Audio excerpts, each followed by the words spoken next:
حافظ صاحب جو جبرائیل علیہ السلام کرتے تھے کہ اللہ نے یہ تحفہ بھیجا ہے, اللہ نے اماں کو سلام بھیجا ہے. حضرت یہ جو سیرت امام حسن علیہ السلام ہے, اس پہ ہماری گفتگو ہمیشہ کم ہوتی ہے. چاہوں گا کہ آج اس پہ آپ اپنا دل کا وہ انداز بیان کریں جو ہم نے نہ سنا ہو. بسم اللہ الرحمن الرحیم. بلال بھائی مسند احمد کی حدیث حضرت علی خود راوی ہیں, کہتے ہیں جب حضرت فاطمہ کے آنگن میں پہلی بہار آئی یا پہلا پھول کھلا تو نبی محترم کو, جس کی طرف آپ نے اشارہ کیا ہے, آئے تو نبی کریم نے کہا علی کیا نام رکھتے ہو؟ کہا حرب. حضرت علی جنگجو تھے اور حضرت علی بہادر تھے. انا الذی سمتنی امی حیدرا کلیسی غابات کریہ المنظر. ان کے اپنے اشعار ہیں اس طرح جوشیلے اور طاقت والے. نبی کریم نے کہا بل حسن. اچھا پھر بیٹا پیدا ہوا, کہا حرب, کہا بل حسین.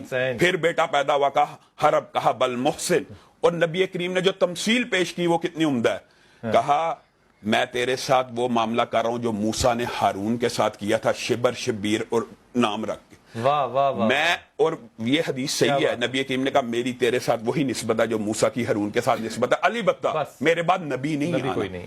اب حسن کی صرف نام رکھنے کی فضیلت حاصل نہیں ہوئی, بلکہ حسن کے منہ میں جو پہلا لقمہ, پہلی خوراک گئی ہے وہ نبی کریم صلی اللہ علیہ وسلم کا لعاب دہان ہے, ملا کے کھجور کے ساتھ گٹی دی ہے. اس کے بعد حضرت ابو ہریرہ حضرت حسن اچھا اس کے بعد یہ روایت پڑی گٹی کی, اور یہ تو ظاہری بات ہے, یہ امت کے اندر یہ سنت ہے. اور یہ حدیث اگرچہ اس میں ضعف موجود ہے لیکن نبی محترم نے حسن کے کان میں اذان دی, یہ بھی روایت تب ہی سے پڑی ہوئی ہے امت کے اندر.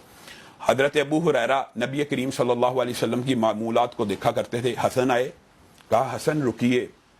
کہا کیوں رکوں؟ کہا اپنی قمیض کو اٹھائیے. کہا کیوں اٹھاؤں؟ کہا میں وہاں بوسہ لینا چاہتا ہوں جہاں پہ میں نے محمد صلی اللہ علیہ وسلم کو بوسہ لیتا دیکھا ہے. اور جب انہوں نے قمیض اٹھائی, اللہ کی قسم حضرت ابو ہریرہ نے ناف کے اوپر بوسہ لیا. اور ناف کے اوپر بوسہ لینا تھوڑا سا معیوب سمجھا جاتا ہے ویسے, لیکن ناف پہ بوسہ لیا.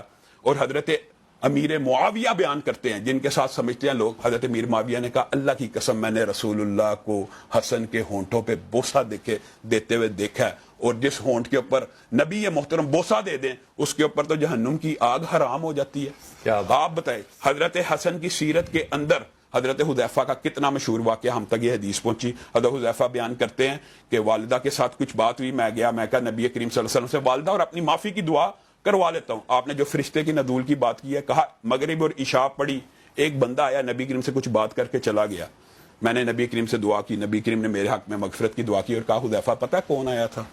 یہ آسمان سے ایک فرشتہ نازل ہوا ہے جو آج سے پہلے کبھی نہیں اترا, اور اس نے مجھے آ کے کہا ہے کہ حسن جنت کے سرداروں میں سے ایک سردار ہے نوجوانوں کے, اور فاطمہ اس کی والدہ عورت جنت میں عورتوں کی سردار ہے. ہاں دیگر روایات سے یہ بات ضرور پتہ چلتی ہے حسن و حسین جنت کے سردار ضرور ہیں, لیکن کسی کو یہ مغالطہ نہ ہو اس لیے استثناء بھی بیان کیا, سوائے یحییٰ اور عیسیٰ علیہ السلام جو آپس میں خالہ زاد ہیں, وہ تو ویسے ہی نبی ہیں, رسول ہیں, اس لیے یہ نہ سمجھا جائے کہ یہ ان کے بھی سردار ہیں.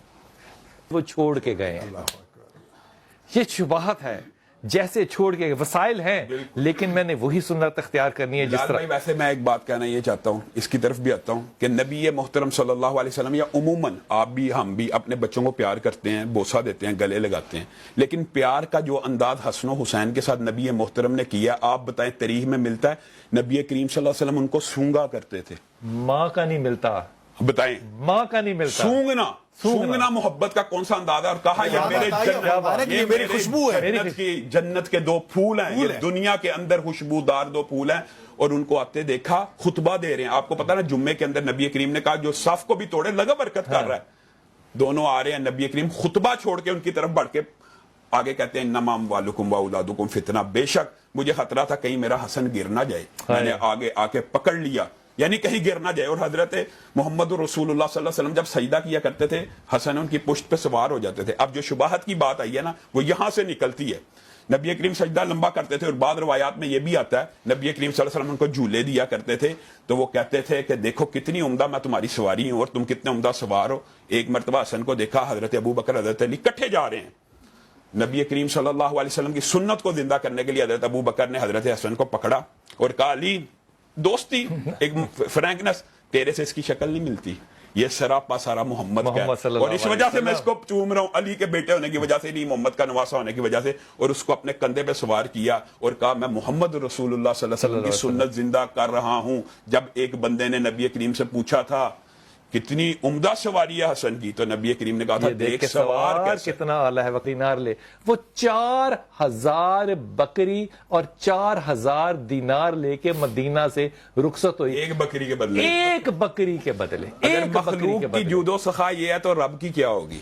کیا جملہ کا ہے، واہ واہ یہ واہ بتائیں واہ واہ واہ، کہ مخلوق کیا ایک جملہ دفعہ وقت کا کھانے کے یہ اوپر، جملہ ذرا سننا ہے، کیا کہا ہے کہ اگر مخلوق کی جود و سخا یہ ایک بکری مخلوق کے، ہے، ہاں، اور تو واہ واہ خالق کی واہ کیا واہ، خالق کیا ہوگی؟ ہوگا؟ میں واہ ایک واہ بات کہنا چاہتا ہوں کہ ایک صحیح روایت سیر اعلام النبلاء میں موجود ہے، وہ یہ ہے کہ ایک مرتبہ حسن اور حسین کی نہ لڑائی ہوگی، تو نبی کریم صلی اللہ علیہ وسلم کہنے لگے حسن پکڑ ذرا اس کو، پکڑ یہاں سے پکڑ۔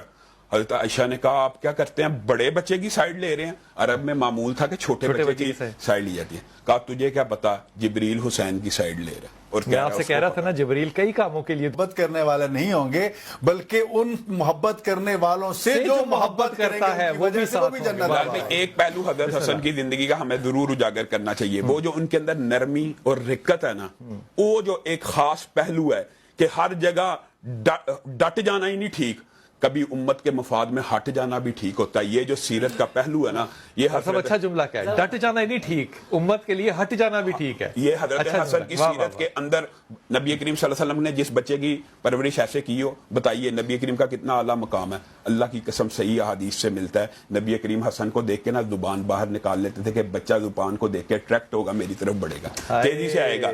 یہ نرمی حضرت حسن کے اندر پیدا ہوئی بھی، آپ اس کے صرف 3 واقعات دیکھیں، چھوٹا مختصر کر کے سناتا ہوں۔ پہلا واقعہ، حضرت علی نے کہا اس کو کوڑے لگاؤ شرابی کو، کہا میں نہیں لگاتا، جو خلافت کی فیضیابیاں لیتا ہے، یعنی آپ تو وزیر اعظم ہیں، آپ لگائیں، میں اس کام سے دور ہوں۔ پھر دوسرا واقعہ حضرت علی کو کہا خدا کا واسطہ ہے کوفہ مت جائیں، مجھے خطرہ آپ شہید کر دیے جائیں گے۔ اور حضرت عبداللہ ابن سلام نے بھی آ کے یہی حضرت علی کو کہا تھا، تو حضرت علی کی دلیری پتہ کیا تھی، اللہ کی قسم تو سچ کہتا ہے، میں نے نبی محترم کے زبان سے یہ الفاظ سنے تھے کہ آپ کی داڑھی کو خون سے رنگین کیا جائے گا۔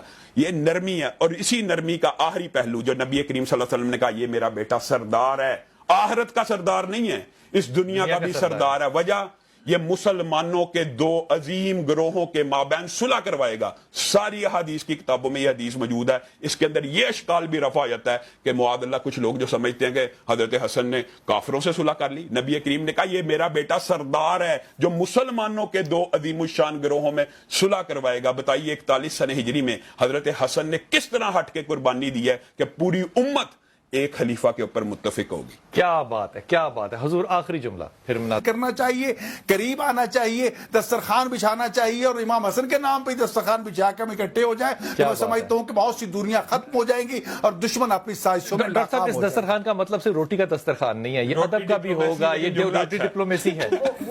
علت روٹی ہے لیکن اصل معاملہ کیا ہے، باقی معاملات کو حل کرنے کے لیے نا، اور صرف روٹی کا مطلب یہ نہیں ہے کہ بندہ آئے گا کھائے گا اٹھ کے چلا جائے گا، وہاں پہ بے شمار باتیں وہاں پہ کہیں جائیں گی، سنائی جائیں گی۔